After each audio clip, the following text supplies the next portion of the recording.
How to add or remove touch accommodations to the accessibility shortcut on the iPhone 14 series.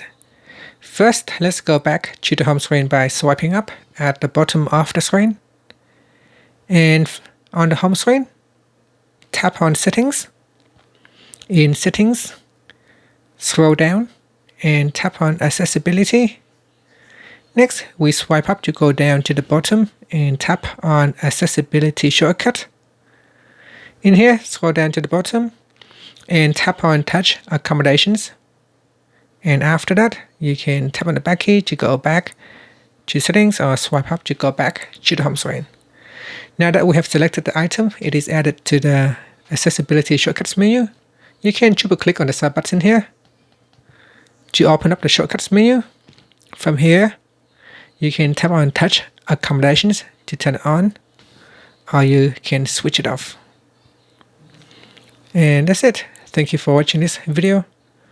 Please subscribe to my channel for more videos.